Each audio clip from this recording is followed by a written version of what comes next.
இரவில் நக்ஷத்ரா சிரிப்பில் மறைந்த கவிதைகளை சொற்பறவை போல காற்றில் பறந்து கொண்டு உன்னதமான கனவுகளுக்காக பயணிக்கிறது. அவள் அளவில் வரவிருக்கும் உணர்வுகள் எதிர்காலத்தின் சவால்களை எதிர்கொண்டு வலிமை பெறும் நிகழ்வுகளை உருவாக்குகின்றன. அவளின் இதயம் துருவேந்திரனின் நினைவுகளின் உலகத்தில் போராடி புதிதாக மீளும் வீரத்தில் கொண்டிருக்கிறது.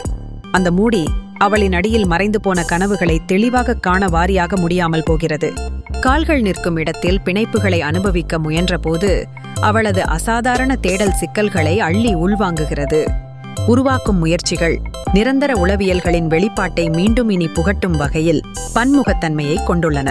காதில் மெல்லிசை சரணாலயங்களை ஒலிக்க வைத்து அவள் கருதும் காட்சிகள் தன்னுடைய அடையாளத்தை புதுப்பிக்க செயற்கை போல உணர்வுகளால் நிறைந்ததாக அமைக்கின்றன.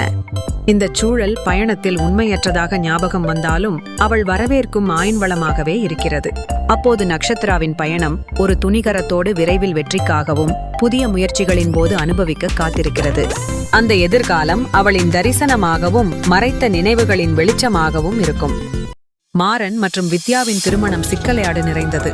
முதலில் மாறன் பால் பழம் சடங்கில் அடுத்தவர்களிடத்தில் வெளிப்படையாக தெரிவிக்கக்கூடாதவனாக இருந்தான். ஆனால் வித்யா தனது மெல்லிய குரலில் பாலை விரும்பக்கூடாது என கூறினாள். அவரது தவறான நடத்தை திருமணத்தின் ஆரம்ப நிலையை மேலும் சிக்கலானதாக உருவாக்கியது. இருந்த போதிலும் ஆழினியின் ஆதரவான வார்த்தைகள் வித்யாவை உரப்பின. வித்யா, பயப்படாதே என கூறிய அதுவே மாறனை பற்றிய எதிர்பார்ப்புகளை பொறுக்க வேண்டும் என்று உரையாடியது. தலைமுறைகளை மாற்றும் அந்த ஊக்கு போல் தனக்குள் பணையாள பெயார்கின்றது. இது சுய விவரம், பற்றாக்குறை, அன்பு என்பது ஒரு பாதை போல வந்தது. மாறனின் உணர்ச்சிகளை புரிந்து கொள்ளும் வித்யா அவர்களிடையே ஏற்படும் அன்பு, பண்பட்ட நலன்கள் ஆகியவை அனைத்தும் தங்கள் திருமணத்திற்கு புதிய அமைப்புகளை கொண்டு வரக்கூடும். மாறன் வித்யாவின் அன்பை உணர்வது பண்பட்ட திருமண வாழ்க்கையை உருவாக்கும் அடிப்படை. அதிகாலை நேரம், அரவமற்ற பகுதியில் ஒற்றை அறை கட்டிடம். அதில் சைத்ரிகா நாற்காலியில் கட்டி போடப்பட்ட நிலையில் கண்களில் அலை கொண்ட கண்ணீர் பறந்து அருந்திருந்தது. அவரை கடத்த வந்த நால்வர் தொலைவில் இருக்கும் வெண்முரசலோடு சீட்டு விளையாடி உடையிருந்தனர். என்னுடன் உரையாட வேண்டாம் என்று கூறி அவளை இறுக்கி கட்டியிருந்த கயிறுகள் எவ்வளவு வலியை தருகிறதோ அதை உணர்வதற்கு ஆர்வமுடன் தவிக்கும் சைத்ரிகா ஓட முடியாத வேகத்தில் சிக்கியிருந்தாள். அவனின் அச்சுறுத்தல்களை தவிர்த்து நியாயமாக விளக்கம் கேட்டாள். அருகில் தோன்றிய வாகனம் அவளுக்கு நம்பிக்கை தந்தது. அக்ரோதனன் அவளை மீட்டு, ஆனால் ஏன் இவ்வாறு முன்னிலை எடுக்க வேண்டும் என்பதற்கான காரணம் அவளுக்கு தெரியவில்லை. சமீராவின் சாவுக்கே காரணமா என்ற குற்றச்சாட்டில் அவளது இதயம் அசைந்தது.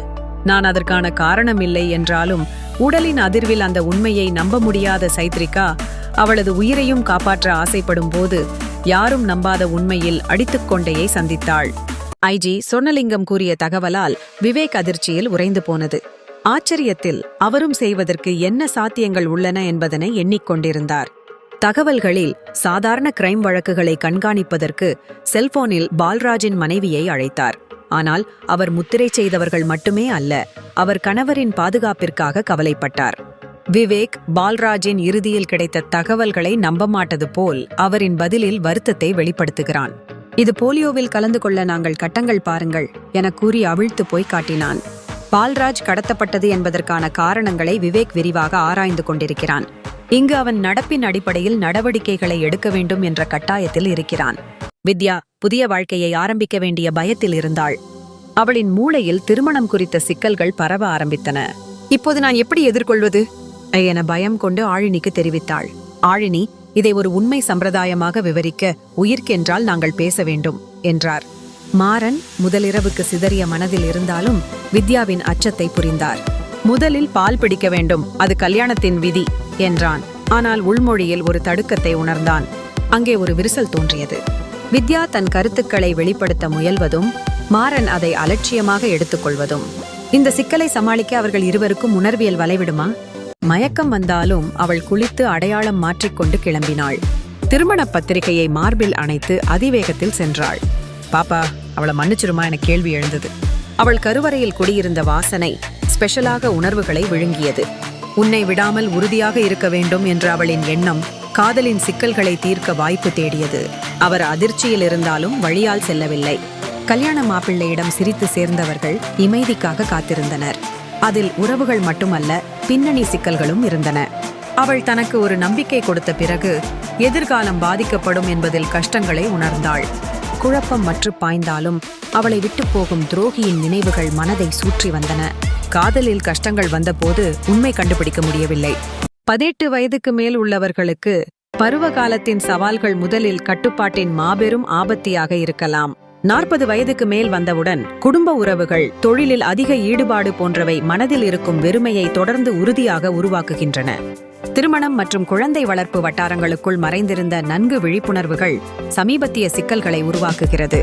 தனி வேறு எண்ணங்களை உருவாக்கும் கண்ணோட்டிகளுக்கு முகமளிக்கும் வண்ணம் பழைய உறவுகளை சீரமைக்க முடியும். ஆனால் அந்த வெறுமைகளை அகற்றும் முயற்சிகள் பல சமயம் மற்றொரு பரிமாணத்துக்குள் இன்று சென்ற ஆழத்திற்கும் செல்ல வேண்டியவை.